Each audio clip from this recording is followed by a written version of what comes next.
సంవత్సరాల తరబడి ఎన్ని మందులు వాడినా మీ మోకాల నొప్పులు తగ్గట్లేదా? ప్రాణ పెయిన్ క్లినిక్ లో అత్యాధునిక చికిత్స. నమస్తే, వెల్కమ్ టు సుమన్ టీవీ. నేను మిస్ సుమన్ టీవీ ఉషా. తిరుమల తిరుపతి దేవస్థానానికి సంబంధించి శ్రీవారి ప్రసాదం ఏదైతే ఉంటుందో గత నెల రోజులుగా కల్తీ జరిగిందన్న దానిపైన వాదోపవాదనలు మనం వింటూనే ఉన్నాం. కొంత న్యూస్ను కూడా మనం చూస్తూ ఉన్నాము. సో నిన్న సుప్రీంకోర్టు దీనిపైన స్పందించడం జరిగింది. స్ట్రైట్గా స్టేట్కి సంబంధించి కొన్ని క్వశ్చన్స్ని కూడా రేస్ చేయడం జరిగింది. సో దీనికి సంబంధించిన పూర్తి సమాచారం ఏంటి అండ్ దాంతోపాటు ఏ విధంగా ఇన్వెస్టిగేషన్ కొనసాగే అవకాశం ఉంటుంది ఈ కల్తీ పైన అన్న వాటిపైన హైకోర్టు అడ్వకేట్ పృథ్వీరాజ్ గారు ఉన్నారు. ఆయన అడిగి డీటెయిల్స్ తెలుసుకుందాం. నమస్తే పృథ్వీరాజ్ గారు. తిరుమల తిరుపతి దేవస్థానానికి సంబంధించి ఏదైతే శ్రీవారి ప్రసాదం ఉందో లడ్డుని అత్యంత ప్రీతిపాత్రంగా మనం భావిస్తూ ఉంటుంటాం. తిరుపతి ప్రసాదం అనగానే ప్రతి ఒక్కరూ కూడా చెప్పులు విడిచి చేతిలో రెండు ఇలా పట్టి మరీ తీసుకుంటూ ఉంటాం.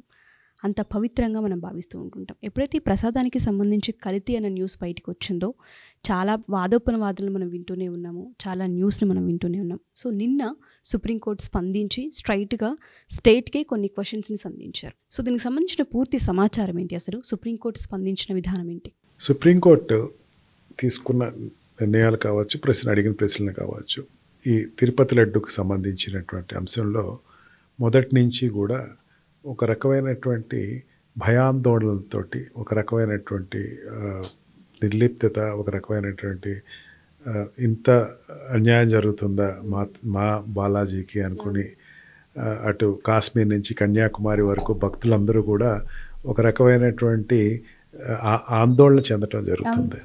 అంటే నేను ఎన్నిసార్లు లడ్డూలు తిన్నాను, ఒక 4 సార్లు తిన్నానా, 5 సార్లు తిన్నానా గత 5 సంవత్సరాల నుంచి అని ప్రతివాడు ఆలోచించుకునే పరిస్థితికి వచ్చేస్తుంది.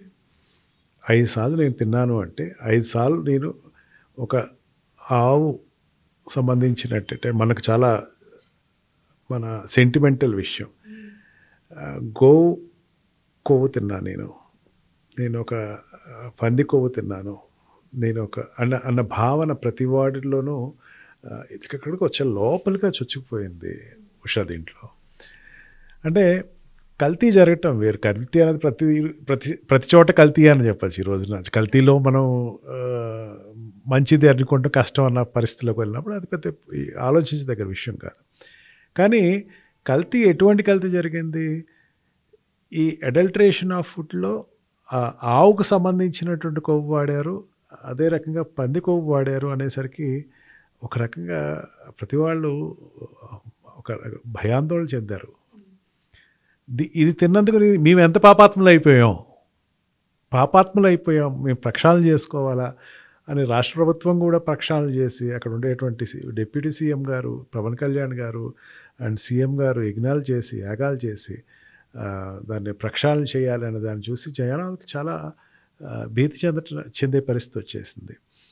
ఇది హైందవ వాదులకి నిజంగా ఒక రకంగా చెప్పాలంటే ఒక గడ్డు కాలంగానే చెప్పాలి. సాక్షాత్ తిరుమల తిరుపతి దేవస్థానంలో ఉండేటువంటి మన వెంకటేశ్వర స్వామికి ఎంత అన్యాయం జరుగుతూ ఉంటే మనకి ఎంత జరుగుతుంది అనేటువంటి, ఇప్పుడు ఏం జరగబోతుందో కలికాలంలో ఏం జరగబోతుంది అనేటువంటి సామాన్య భక్తులకు ఒక రకమైన రెగ్యులర్గా ఒక రకమైన ఆవేదన ప్రతి వాళ్ళ నోట్లోనూ. మీరు చెప్తే నమ్మరు, ఢిల్లీలో రీసెంట్గా నేను ఈ ఇష్యూ జరిగినప్పుడు వెళ్ళటం జరిగింది. అక్కడ కూడా ఢిల్లీలో డిస్కషన్ కూడా ఇదే, తిరుపతి లడ్డులో ఇది జరిగిందట, నువ్వేమైనా ఈ మధ్యన తిన్నావా అంటే ఒక తిని పాపం చేసావా అన్న భావానికి వచ్చేసారు జనాలు అందరూ. అంటే ఎక్కడో డీప్గా ప్రతివాడి మనోభావాన్ని దెబ్బతీసే విధంగా అంతకుముందు ఆలయ అధికారులు చేసిన పనికి సుప్రీంకోర్టు తీసుకున్న పిటిషన్ యాక్సెప్ట్ చేసి దాని మీద విచారణ చేస్తున్నందుకు సుప్రీంకోర్టు కూడా దీంట్లో ఇన్వాల్వ్ అయ్యి నిన్న జరిగిన విచారణలో చాలా స్పష్టంగా చెప్పింది ఏంటంటే, కొంచెం రిపోర్ట్స్ అన్ని క్లియర్గా రానివ్వండి కాస్త. రిపోర్ట్స్ అన్నిట్లో ఫస్ట్ రిపోర్ట్, సెకండ్ రిపోర్ట్ అంటే ఒక రిపోర్ట్ మళ్ళీ కంపారిజన్ వేరే. అప్పటి వరకు కొంచెం దీని గురించి ఎక్కువ జనాలు ఆందోళన చెందుతున్నారు, ఆందోళన చెందనివ్వకుండా చూసుకోండి, మళ్ళీ లేనిపోయిన సెంటిమెంటల్ లీడ్స్ ఎట్లాగెళ్తాయో అన్నది ఒక సుప్రీంకోర్టు కొంచెం ఆవేదన చెందడం జరిగింది. దాని మీద సుప్రీంకోర్టు రాష్ట్ర ప్రభుత్వానికి కూడా చెప్పింది, గమని కామెంట్స్ చేయకండి అట్లాగా అని చెప్పి. ఒకటి స్పష్టం అయింది సుప్రీంకోర్టులో, ఇది ఆవు కొవ్వు వాడారా, లేకపోతే పంది కొవ్వు వాడారా, లేకపోతే వనస్థలి ఆయిల్ వాడారా, పాలుని ఆ రకంగా కల్ట్ చేసి ఆ రకంగా నెయ్యి చేశారా అన్నది బయటపడాలి అంటే అర్థం ఏంటంటే కల్తీ జరిగిందన్నది సుప్రీంకోర్టు కూడా ఒప్పుకుంది. దీంట్లో సీఎం గారు మిగతా కల్తీ గురించి పక్కన పెడితే ఒక ఇష్యూ గురించి ఆంధ్రప్రదేశ్ సీఎం గారు చెప్పడం జరిగింది. ఏమన్నారంటే ఒక నెయ్యి ఏదైనా మామూలు నెయ్యి కానీ ఏదైనా తీసుకురావాలంటే దానికి ఇంత రేటు ఉంటుంది, కొన్ని 1000 పైన 2000 పైన ఉంటుంది. అంటే ఆవులోంచి వచ్చేటువంటి నెయ్యి చాలా తక్కువ శాతం ఉంటుంది కాబట్టి 1000, 1500, 2000కి సంబంధించిన బడ్జెట్కి సంబంధించిన ఇష్యూ కాదు ఉషా ఇది. ఎందుకంటే బడ్జెట్ అనేది వీళ్ళని ఎవరు నిర్ణయించడానికి, ఆయనకి సంపద ఉంది, ఆయన పెట్టుకుంటున్నాడు, ఆయన ఇచ్చేటువంటి ప్రసాదాల్లో సంపాదన. దీంట్లో నెయ్యి అనేది 300 రూపాయలకు రాదు కదా, హీనపక్షంలో 300 రూపాయలు రాదు కదా. అంటే ఖచ్చితంగా దాంతో కల్తీ జరిగిందనే విషయం అందరికీ అర్థమైపోతుంది. దీంట్లో డౌట్ ఏం లేదు, దాంట్లో ఎటువంటి సెకండ్ ఆలోచన పెట్టుకోకలా ఏ శాతంలో కల్తీ అయింది, ఆ కల్తీ అన్నది వనస్థలి ఆయిల్ వాడతారా లేకపోతే ఈ డైరెక్ట్గా నేరుగా తీసుకుని ప్రొక్యూర్ చేసినటువంటి నెయ్యి అన్న దాని మీదే చర్చ జరుగుతుంది తప్ప కల్తీ జరగలేదని చెప్పేసి ఏ రాజకీయ పార్టీ చెప్పలేని పరిస్థితి అయిపోయింది. ఈవెన్ అంతకుముందు ఉండేటువంటి రాజకీయ పార్టీలు కూడా దాని గురించి కల్తీ జరగలేదని చెప్తున్నాయి, కానీ కోర్టులో పిటిషన్స్ వేసేసరికి ఇంకా దాని మీద మీరు విజిలెన్స్ రిపోర్ట్కి వెళ్ళొద్దు అని చెప్పేసి అడుగుతున్నారంటే వాళ్ళు కూడా దాంట్లో కల్తీ జరిగిందని.